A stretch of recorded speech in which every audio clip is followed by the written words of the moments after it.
Bonjour, comment allez-vous? Peut-être la vue qui se brouille, l'oreille qui siffle, la tête qui tourne, ou bien encore la gueule de bois. Installez-vous confortablement, car aujourd'hui on va parler alcool avec Biture Express.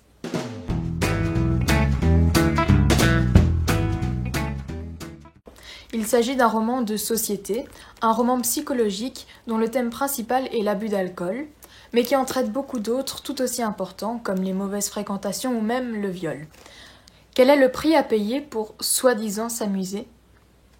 Est-ce que ça en vaut vraiment la peine? Et jusqu'où cela peut-il mener? Le bouquin est écrit par Florence Aubry, un professeur documentaliste dans un collège, et dont on peut citer d'autres ouvrages tels que Titan Noir, Meurtre au beurre de cacahuète, Mamie en miettes et beaucoup d'autres. Biture Express est édité par Mijade, qui a donné au livre une forme assez spéciale, un rectangle fort allongé qui selon moi rappelle l'état d'une personne ivre. La première de couverture est construite selon le même état d'esprit, et rien de spécial pour le reste. D'accord Kenneth, très sympa, mais et l'histoire dans tout ça? D'accord, j'y viens. Vous avez gagné.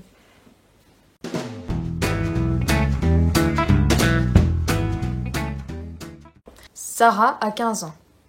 Et pourtant, elle boit déjà. Elle boit beaucoup. Elle boit trop même. Jusque-là, tout allait bien. Elle profitait comme il se doit du camping, de la vie et de ses soirées bien arrosées avec ses amis.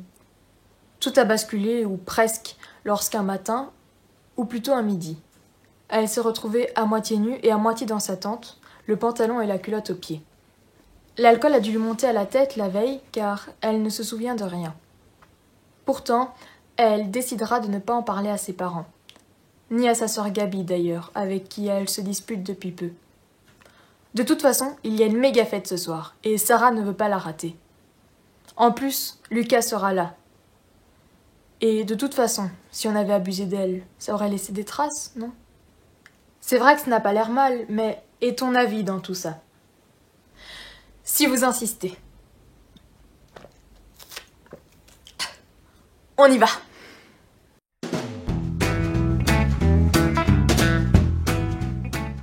Biture Express n'est pour moi pas forcément un best-seller. Néanmoins, je trouve qu'il est très riche, qu'il fait réfléchir. Le tout dans une histoire très bien écrite et émouvante qui se différencie d'autres bouquins barbants à lire pour l'école. D'abord, j'ai beaucoup apprécié l'histoire. L'intrigue est classique, contrairement au thème abordé, mais selon moi, ça fonctionne toujours. En effet, Sarah est une ado comme les autres, à un détail près, elle a des problèmes d'alcool. Sa sœur Gabi essaye de la raisonner, pendant que ses parents, eux, ne voient rien. Cette histoire cache aussi une véritable histoire d'amour entre le beau Lucas et Sarah. J'avoue cependant que la fin du livre m'a légèrement déçue. Pas par son contenu, mais plutôt par son manque de détails.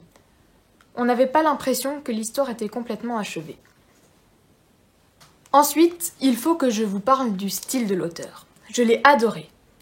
Florence Aubry parvient à sa manière à nous mettre dans le même état que ses personnages, à nous faire avancer pas à pas avec eux.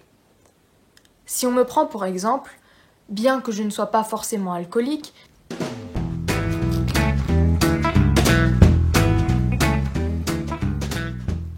je me suis bien identifiée à Sarah.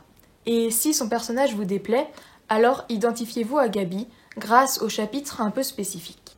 Les personnages m'ont beaucoup émue, mais selon moi, encore une fois, certains manquent de détails. Par exemple, ils ne sont connus que de nom, alors qu'on voudrait en savoir plus sur eux, pour mieux se plonger dans l'histoire. Et j'ai trouvé ça dommage.